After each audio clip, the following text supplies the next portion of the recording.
بسم الله الرحمن الرحيم.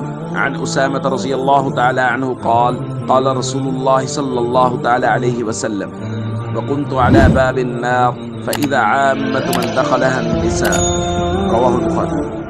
نبی کریم صلی اللہ علیہ وسلم نے ارشاد فرمایا، اور میں نے جہنم کے دروازے پر کھڑے ہو کر دیکھا تو اس میں اکثر داخل ہونے والی عورتیں تھیں۔